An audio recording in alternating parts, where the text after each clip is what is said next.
Tem pai e mãe que não aceitam o filho, a mãe entra em depressão. Eu dou suporte para os pais e familiares, né? Às vezes são irmãos que têm dificuldade em aceitar que tem um irmão autista, eu atendo também esse familiar. Se é uma avó que mora junto com a criança, eu atendo.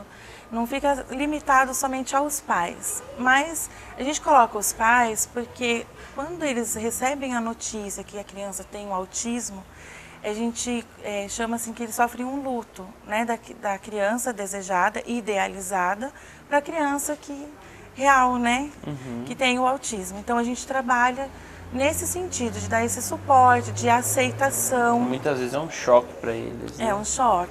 Por falta de conhecimento, de não saber, não entender direito o que é o autismo, acaba se desesperando, né? Eles não sabem, vê que a criança não desenvolveu a fala, e assim, eles acham que a criança não vai fazer nada, né? E muito pelo contrário. Tendo o diagnóstico e procurando precocemente, né, o quanto antes, o tratamento, esse acompanhamento com profissionais, né, não é só psicóloga, são vários profissionais que tem que trabalhar e aqui a gente trabalha em conjunto, porque a gente consegue desenvolver essa criança. Eles não estão sozinhos, tem a gente, tem para dar orientação, tem orientação jurídica, orientação médica, tem uma mãe para mostrar que o filho evoluiu, que aqui a gente não acompanha só aquele pequenininho, tem os que já cresceram, que estão com a gente ali já há 7 anos praticamente, que estão desenvolvendo e mostram para aquela mãe que o dele também vai ficar talvez igual ou não, depende muito. Entendeu? E é interessante que aqui na Pajac vocês têm um trabalho com as crianças e também com a família. Com a família toda, né? A família, aqui entra pai, mãe, tio, vovó, todo mundo. Todo mundo pode vir. Todo mundo vem, se precisar a gente ajuda. Aqui a gente acaba virando uma família. É que assim, uma vai conversando, vai trocando figurinha com as outras, né? Porque tem as mães, as profissionais. Então a gente vai trocando ideia, vai trocando, porque só tem criança autista aqui. Então a gente vai trocando ideias, conversando, falando. E ele, quando ele começou a vir aqui, que nem eu te falei, ele já fazia tratamento. Porque eu nunca deixei ele sem nada. Eu sempre quis que ele fizesse fono, psicólogo, sempre. Nunca deixei ele sem fazer nada, porque é muito, assim, eu ficava muito preocupada. Eu ficava assim, nossa, o Guilherme ele tinha medo de andar na rua. Hoje não. Hoje ele já anda normal, ele tinha medo de barulho de ônibus. Se você tem uma criança, né, com uma sensibilidade auditiva muito grande, um simples gotejar de uma água, de uma torneira, para ela vai ser um barulho ensurdecedor. A gente tem filtros naturais que você entra num barzinho, numa danceteria, você consegue suportar tantos sons diferentes. É o som da balada, é o som do papo do liquidificador que está batendo lá um coquetel, alguma coisa, e você consegue assimilar. Em alguns autistas, você não tem esse filtro. E aí vem aquilo tudo com uma avalanche. Então é ensurdecedor, é enlouquecedor. Então a criança, né, que não sabe se expressar, muitas vezes numa agitação, num grito, antigamente chamados de birra, né? Essa criança, o pessoal passava na rua e dizia, essa criança não tem limite. As mães, elas são vítimas disso, né? Daquele preconceito de que não sabe educar a criança e a criança fica daquele jeito. Mas não. Tem crianças sem limites, mas no caso do autismo é uma forma de expressão. Ele não sabe dizer o que ele está sentindo, mas ele sabe, ele está tentando se comunicar de alguma forma. E às vezes é através de birra, de agressividade, de uma série de coisas assim. De tanta gente trabalhando, falando, conversando, fazendo, hoje eu saio com ele. No entanto, se você olhar para ele, você fala que, nossa, nem parece que ele é especial. Então melhorou muito, muito, nossa, e vai melhorar mais, porque ele está com 10 anos ainda, e tratamento ele pode até, que nem os médicos falam, casar um dia, né, mas isso vai muito da família, tem que persistir no... Ele pode ter uma vida completamente normal. Vida completamente normal. Se ele continuar se mas tratando... tem que tratar, porque se você largar, você não vê resultado. Não tem resultado. E eu sou assim, eu sou muito preocupada. Então eu tô em cima, eu falo, eu faço. Se tiver que enfrentar, eu enfrento, nem aí. Eu faço tudo, porque eu quero ver o bem dele, né, no futuro. Hoje a gente está aqui nesse espaço público que o prefeito cedeu para nós, né? Um trabalho de... Primeiro a gente foi mostrar que existia criança autista, depois veio a utilidade pública que o vereador Edinho fez para nós, junto com os outros vereadores que aprovaram. Aí começamos a procurar um espaço físico e começou a aumentar a demanda. A gente tem uma demanda muito grande, coisas que a gente não imaginava. Aí um começou a falar para o outro, procurar as mães. Começamos numa sala pequenininha, que era acho que 2x2 na época, na Associação da Guarda Civil, né? Nossas reuniões no início, bem lá atrás, era na Nossa Senhora Guadalupe, depois era na minha casa, na casa de outra mãe, aí a gente cada época ia revezando. Depois a gente foi para a igreja, usava o fundo lá da igreja, e dali a gente pulou para a Guarda Civil, na Associação da Guarda Civil ali atrás do Mactube. E dali a gente saiu para cá. Esse terreno aqui que o prefeito cedeu para nós. Esse terreno foi cedido pela prefeitura? Foi cedido pelo prefeito. Foi cedido para a gente continuar o nosso trabalho, porque estava crescendo. Está crescendo, cada vez mais tendência é crescer. E aí a gente veio para aqui. Só que quando a gente veio para cá, para esse espaço físico, a gente já trouxe os profissionais voluntários que começou a trabalhar com a gente lá nessa sala.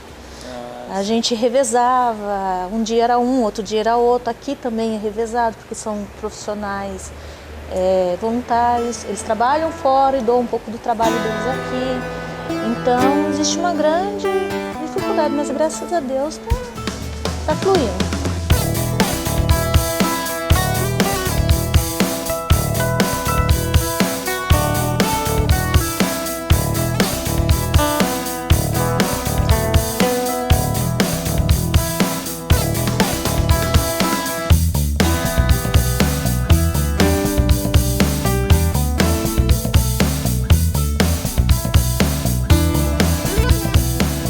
O Apajac eu descobri na escola onde ele estuda. Eles me falaram, Lilian, tem uma instituição aqui em Jacareí. Quando ele começou a estudar, quando ele foi pro 1º ano, hoje ele está no 4º ano. Não, 3º ano. Quando ele começou a estudar, aí eu descobri que ia abrir uma instituição aqui. Só que ainda não estava, assim, no entanto que aqui tem 1 ano, né? Eu descobri pela escola. E esse terreno aqui, quando vocês conseguiram esse espaço, já estava tudo montado, as salas? Não. Vocês conseguiram só o terreno? A gente ganhou e a partir daí espaço foi construindo. E a estrutura de cimento. Porta, janela, banheiro, chão, foi tudo doação. Os pais trabalham a semana inteira, domingo eles estão aqui trabalhando. Cada um ajuda do jeito que pode. Tem bastante empresa que ajuda a gente, cada um de um modo. Agora a gente está conseguindo parceria com outras empresas que vai fazer o nosso telhado. Porque aqui não tinha nada, aqui saiu mais ou menos 9 caçambas de lixo. Só para você ter uma ideia. Isso aqui foi tudo trabalho da gente, festas que nós fizemos, doações que a gente recebeu. Hoje a Apajac sobrevive de doação. A gente sobrevive de doação e de festas. Através das festas, a gente paga água, paga luz, paga taxa de cartório, porque vai bater cartão, eu sou sócia do cartório, gente. Taxa de cartório, porque é muita documentação e toda documentação que a gente faz tem que ser registrado. Então, as festas que a gente faz é para isso, é para alimentação daqui das pessoas. Os voluntários que vêm, a gente faz comida aqui, porque não tem condição de comprar cesta básica, marmitex, fica muito caro. Então tem as mães aqui que cozinham, a dona Neuza, que é a dona da cozinha, que ela ama a cozinha dela, faz a alimentação para o pessoal que trabalha aqui. Então aqui é um pouquinho de cada um. Aqui são dos pais e dos voluntários que trabalham. Tem aqueles que doam para ajudar e tem aqueles que trabalham aqui dentro. Sinete, desde que a Apajac foi fundada, você tem percebido que a qualidade de vida das crianças autistas aqui em Jacareí tem melhorado? Bom, se for questão ainda 100%, talvez sim, talvez não. Isso depende muito do pai e da mãe. A gente tem como classificar, né, como ver em que estágio está, fazer intervenção, depois de uns 6 meses faz novo teste, aí você vê que já melhorou. Às vezes uma criança que é um autista grave passa para moderado e de moderado passa para leve. Por quê? Porque você começou todo esse tratamento de intervenção. Então uma coisa é assim, que a gente não pode abrir mão de dizer assim, é autista, não tem jeito. Não. Tem que tentar assim, desenvolver o máximo da potencialidade de cada um. Esse ano ele entrou na escolinha, estou enfrentando muitas batalhas porque por falta de treinamento dos professores da escola é muito difícil. Não tem estrutura. A escolinha que ele está não tem, mas eles têm boa vontade e faz o possível para manter ele lá. Isso é importante, né? Porque já que não tem preparação, então que seja pelo menos a boa vontade de se fazer algo por ele. E até porque ele passou um ano inteiro aqui tendo tratamento, que foi o ano passado, então o ambiente já é conhecido, uma pessoa, crianças, um ambiente fechado, então para ele já era acostumado com esse ambiente, então foi muito bom. Ainda existe alguns preconceitos sobre a criança com transtorno de autismo, né? Mas o que a gente percebe é que a criança, ela evolui dentro do limite dela, dentro das possibilidades dela, mas ela evolui. Então assim, se de repente você vai trabalhar com uma criança que não é autista, ela pode aprender em uma semana. O autista ele pode demorar um mês, mas ele tem capacidade de aprender. Então é um trabalho que a gente fala que é de formiguinha, que tem que ter a cooperação da escola, dos pais, né, dos profissionais aqui, a gente trabalha em conjunto. Então a gente está sempre lidando com a pedagoga, com a médica, né, vendo que forma que aqui a gente pode estar trabalhando para essa criança evoluir. E o que a gente percebe é que a criança vai evoluindo, né? O que a gente ensina para ela vai da forma dela, da maneira dela, mas ela aprende. Geralmente eles nascem, né? Já nasce autista. Só que, como eu falei, tem uns leves que às vezes a mãe vai perceber, a criança já tem 8 anos, 10 anos, porque lá atrás achou que era normal, né? As mães às vezes preferem pôr uma venda e achar que não é o filho dela. E isso vai dificultar na fase adulta, né? Porque daí ele tende a regredir também. Depois, quando ele tiver 18, 20 anos, vai regredindo. E mesmo agora para quem não tem filho autista, mas conhece alguém, como tratar essas crianças? Ou tem um amigo, um amiguinho que é autista, como que seria? Normal. Não precisa... Normal. Provavelmente algumas coisas assim, é muito comum de autista, você está conversando, às vezes eles não percebem uma metáfora que seja, uma brincadeira que você faz, eles levam ao pé da letra. Né? Igual você fala, vai chover canivete, eles vão imaginar que vai cair os canivetes mesmo. Às vezes eles não têm essa percepção que nós temos. Mas tirando isso, para brincar, tem uns que se excluem, né? Mas tem outros que se envolvem, brincam e estão tratando normalmente.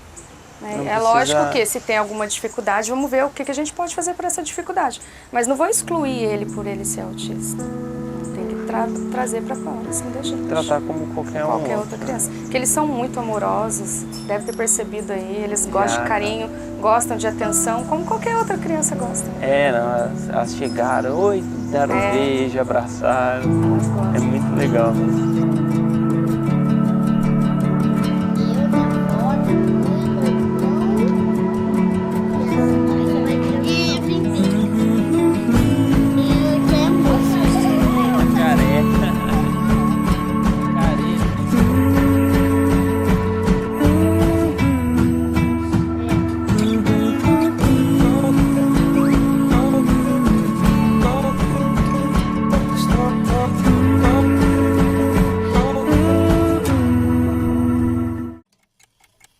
O trabalho todo científico agora está no sentido de descobrir a causa do autismo, o que está provocando isso. Está havendo um boom assim, estão diagnosticando autismo para tudo quanto é canto e confirmadamente autismo. Mas aí é porque a gente conseguiu meios de diagnóstico ou realmente está aumentando o número de autismo às custas de alguma coisa que ao longo desses anos vem acontecendo e que está provocando isso?